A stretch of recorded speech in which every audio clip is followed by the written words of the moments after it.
Oke, baik. Assalamualaikum warahmatullahi wabarakatuh.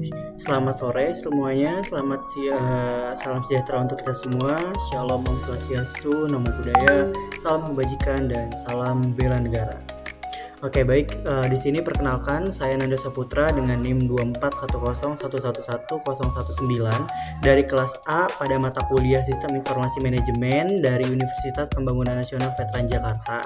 Baik, di sini saya akan menjelaskan mengenai proyek pada mata kuliah ini pada penggunaan dari ERP Odoo. Nah, di sini saya berperan sebagai Human Research pada perusahaan yang sudah kelompok kami buat, yaitu yang bernama Scarlett Berico. Nah, di sini saya akan menjelaskan mengenai tugas yang saya kerjakan meliputi dari pengolahan data di karyawan pada modul karyawan, payroll, absensi, dan juga dari beberapa KPI yang sudah saya buat ada di modul project dan juga di modul penilaian atau appraisal kalau bagi teman-teman yang menggunakan bahasa Inggris.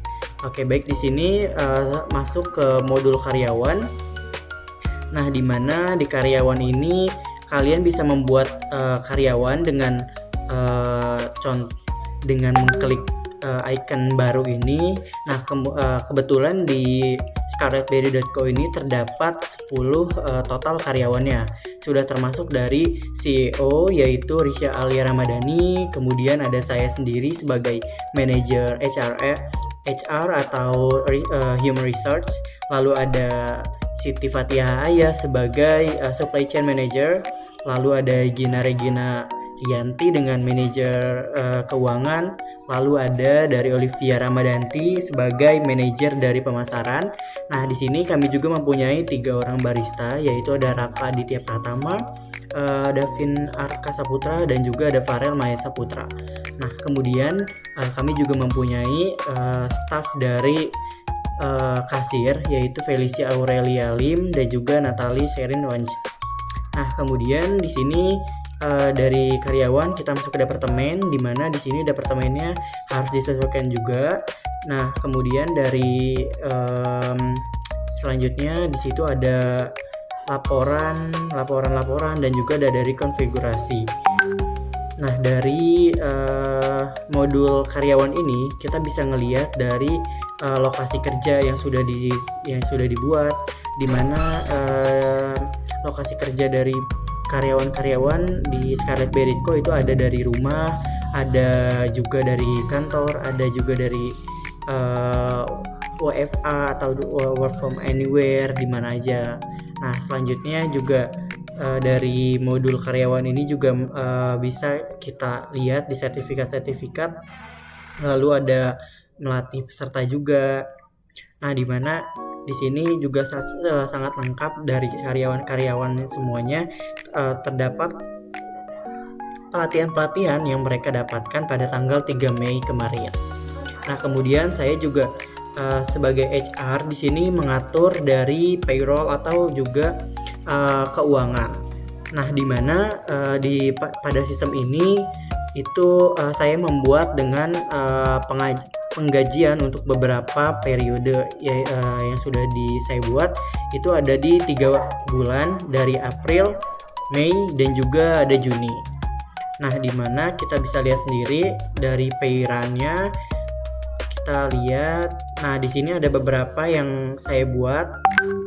Nah, di sini saya mulai dari yang Mei aja dulu, karena Mei ini emang yang saya udah buat dengan manajer keuangan. Nah, di sini tampilannya seperti ini.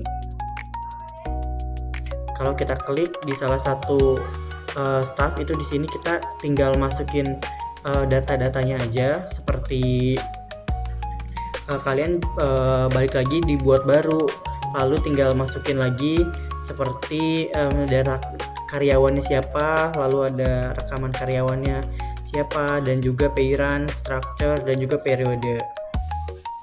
Oke, baik. Selanjutnya mungkin dari pada modul payroll ini kita akan ngelihat dari slip gajinya juga. Nah, dimana di slip gajinya ini secara jelas juga ketika kita membuat pay run, otomatis di slip gajinya juga akan muncul semua dari bulan yang sudah kita buat, dari Maret, April, Mei, Juni, karena emang sampai Juni aja kita buatnya sebelum UAS juga. Nah, mungkin selanjutnya selain dari payroll, masih di payroll dulu. Di sini ada beberapa yang masih harus diperlihatkan, seperti dari sebelumnya dari dashboard sendiri kita bisa ngeliat di sini ada biaya employer atau biaya karyawan per bulannya. Di sini ada kenaikan karena sebelum dari bulan Mei ini sebenarnya ada beberapa karyawan yang baru direkrut kayak begitu. Terus di sini juga ada jumlah karyawan. Selanjutnya mungkin dari modul payroll kita beralih ke modul absensi.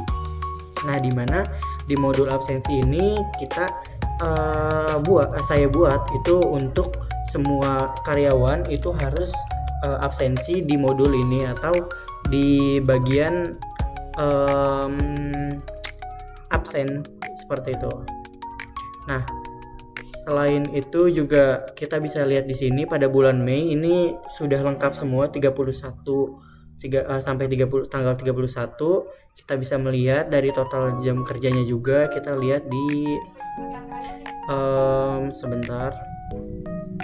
Oke, di laporan kita bisa lihat di laporan pada bulan Mei. Nah, di sini itu dari semua karyawan ini terlihat jumlah jam kerja, theoretical hours-nya, selisih dan juga sebagainya. Nah, di mana dari contohnya Davin Arka ini selama 1 bulan dia bekerja selama 179. Lalu ada Felicia Aurelia, dia bekerja sebanyak 176. Nah, kenapa dari total Gina, Nanda, Olivia, Risha dan juga Siti Fatia ini 128? Karena kebetulan dari stakeholder itu Sabtu Minggu itu libur. Nah, jadi emang nggak masuk full seminggu, hanya 7 hari aja, dan itu pun juga ada dari beberapa schedule yang jadinya online atau WFA seperti itu. Oke, kalau kita lihat dari buku cuti di sini pada bulan Mei itu tidak ada cuti karena emang dari bulan Mei juga awal dari pembuatan perusahaan kita. Nah, tapi pada bulan Juni di sini terdapat cuti pada satu manajerial, terutama yaitu saya sendiri yang mengajukan cuti. Oke, selain dari modul absensi, saya juga akan menjelaskan mengenai modul KPI. Nah, di sini ada tampilan dari semua karyawan. Nah, di sini juga ada beberapa penjelasan juga.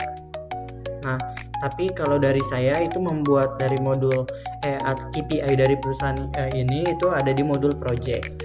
Nah, terutama contohnya di Mei, di mana di sini tuh ada target KPI di bulan ini yang akan saya berikan untuk semua departemen. Seperti contohnya di sini ada target KPI yang masih belum dalam proses, yaitu misalkan KPI produksi bulanan di bulan Mei itu berapa. Nah, di sini harus ditargetin. Nanti kalau misalnya udah tercapai gitu di akhir bulan itu akan atau sebelum tercapai itu di sini ada dalam proses dulu, akan dipindahkan ke dalam proses. Lalu ada di sini ada tahap monitoring, lalu ada sampai selesai. Nah, di sini peran saya untuk melihat semua KPI dari semua departemen seperti itu. Oke, mungkin itu saja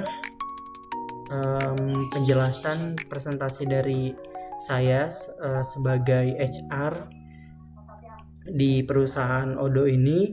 Saya sebelumnya ingin memberikan kesimpulan dulu terkait dengan tugas